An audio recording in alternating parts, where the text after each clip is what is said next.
Hello students, आज का important topics है जेनेटिक कोड यानी प्रोटीन संश्लेषण की आनुवांशिक संकेत पद्धतियां। जेनेटिक कोड या आनुवांशिक कोड वेरी इंपॉर्टेंट रोल है। सबसे पहले दे रखा है नोबेल पुरस्कार साइंटिस्ट मैथाई, नोबेल पुरस्कार scientist Nobel prize scientist Matthaei ओकोवा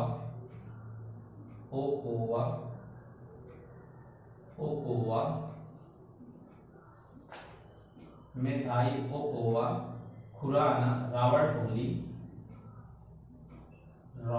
Holi,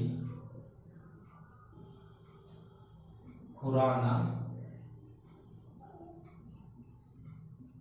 and Nirenberg नामक साइंटिस्ट ने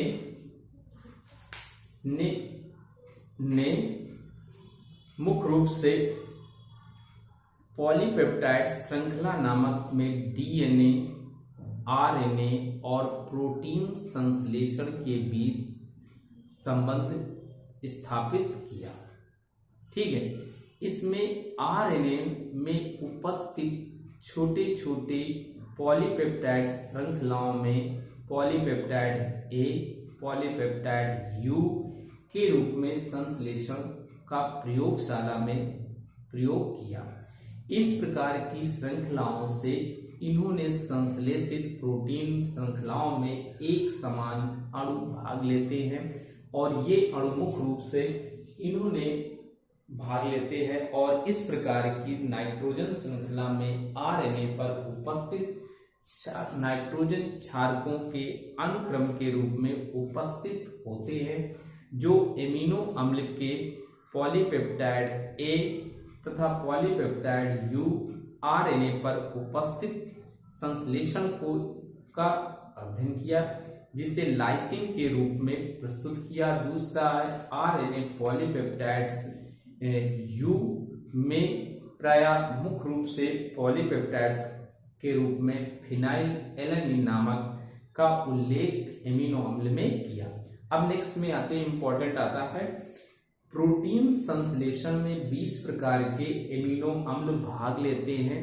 इस प्रकार इनके एमिनो अम्ल में क्रम से मुख्य रूप से लेने के लिए एक इम्पॉर्टेंट सूचना संकेत कोडान संश्लेषित होते हैं, जिसका अर्थ ये होता है डीएनए में उपस्थित 4 नाइट्रोजन क्षार होते हैं।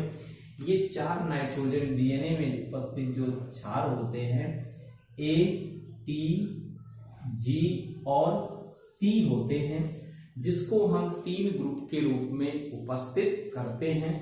इनका ग्रुप क्या होता है, जैसे देखें ए टी सी होता है, ए डबल ट्रिपल ए होता है, जी डबल सी होता है, टी ट्रिपल जी होता है और जी सी जी उपस्थित होता है। आर इस टेट्रा ये आज डीएनए में पूरक के रूप में उपस्थित अनुक्रम पॉलीपेप्टाइड श्रृंखला होती है। अब आते हैं कि एमआरएनए के मुख्य रूप से क्या है। एमआरएनए में इनको एक ट्रिपलेट कोडान के रूप में अध्ययन करते हैं। ओके, जेनेटिक कोड के रूप में इन्होंने क्या किया है, क्रिक को यानी जेनेटिक कोड को फादर ऑफ क्रिक, ठीक, जेनेटिक कोड को फादर ऑफ क्रिक कहते हैं। इन्होंने सर्वप्रथम ये सिद्धांत को इन्होंने बताया कि डीएनए में उपस्थित आनुवांशिक कोडान डीएनए अणुओं में उपस्थित पॉलीपेप्टाइड श्रृंखला के नाइट्रोजन क्षारकों के अनुक्रम में प्रोटीन संश्लेषण के रूप में संदेश निहित होता है और ये निहित प्रायः मुख्य रूप से ट्रिपलेट कोडान या आनुवांशिक कोडान का निर्माण करते हैं, जिसमें 3 प्रकार के नाइट्रोजनी क्षारकों का ग्रुप होता है। और ये ग्रुप मुख्य रूप से है 4 क्यूब के रूप में प्रेजेंट होता है, जिससे 4 के रूप में होता है 4 इंटू 4 टोटल 64 कोडान प्रेजेंट होते हैं। इस 64 में क्या होते हैं, 61 जो कोडान होते हैं ये कोडान नेचुरल कोडान होते हैं, नेचुरल कोडान होते हैं। और इसमें जो 3 कोडान होते हैं ये आर्टिफिशियल कोडान होते हैं, आर्टिफिशियल कोडान होते हैं। ओके, अब इसमें निश्चित क्या होते हैं कि जेनेटिक कोड में 20 एमिनो अम्ल ही महत्वपूर्ण कार्य करते हैं, जिसमें 20 प्रकार के मुख्य रूप से बनते हैं। इसमें मुख्य रूप से क्या लेते हैं, इसी के अकॉर्डिंग हम जब इसका स्टडी करते हैं तो सबसे पहले हमारा क्या होता है, तो हम इसका अध्ययन करते हैं तो इसके अकॉर्डिंग में हम महत्वपूर्ण पॉइंट नोट कर लेते हैं। ओके स्टूडेंट, पहले इसको आप नोट कर लीजिए, फिर मैं इसको बताता हूं कैसे जेनेटिक कोड का उल्लेख करते हैं। ओके, इसके अकॉर्डिंग में जब करते हैं तो यहाँ पे क्या होता है, इंपॉर्टेंस रूल में सबसे पहले क्या करते हैं, ये हमारा यूरोसिल है और ये भी हमारा यूरोसिल है, ठीक है।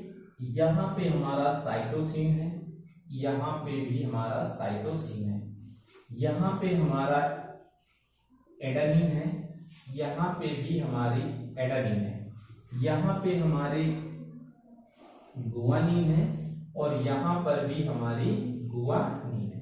अब क्या करते हैं, हम इसको कोडान के रूप में करते हैं, कैसे, यू का मल्टीप्लाई इसके साथ यूरोसिल और यूरोसिल के साथ करते हैं तो हमारा ट्रिपल यूरोसिल, ठीक है, ट्रिपल यूसी WCA WG।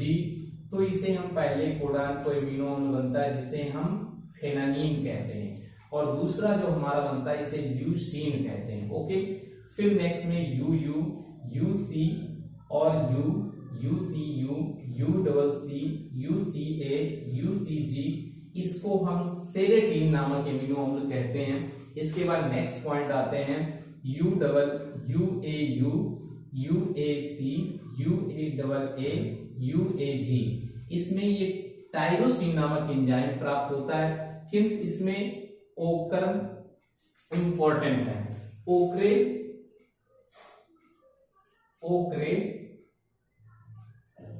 ओकरे साइंटिस्ट ने UAA, ठीक है।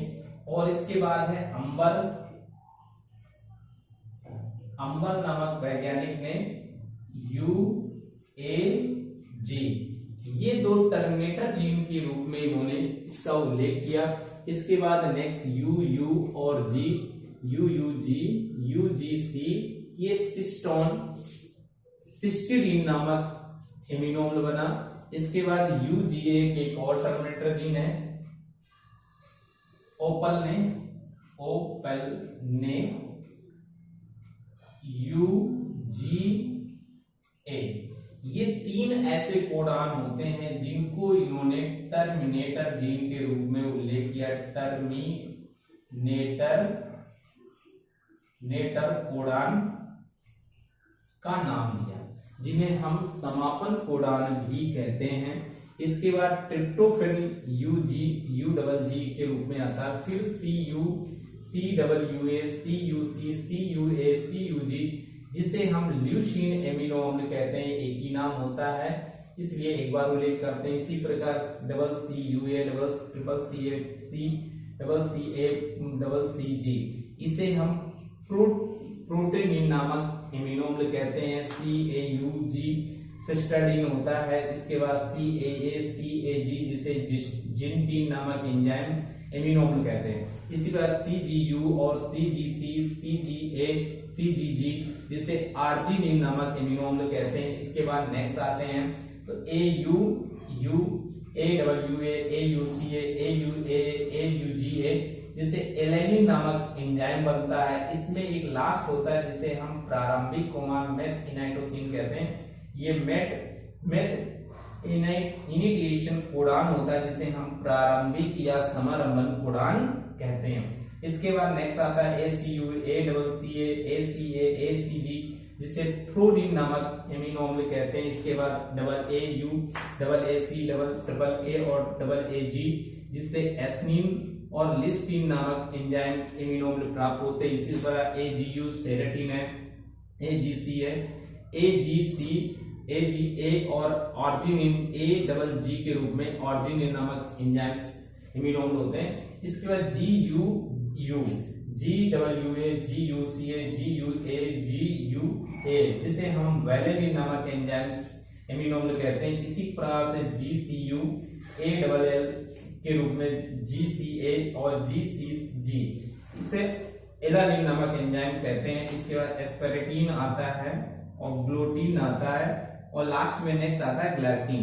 इस प्रकार से इसमें मुख्य रूप से हमें क्या होते हैं, 20 एमिनो अम्ल गेन होते हैं, यानी 20 एमिनो एसिड होते हैं, एमिनो एसिड के रूप में उपस्थित होते।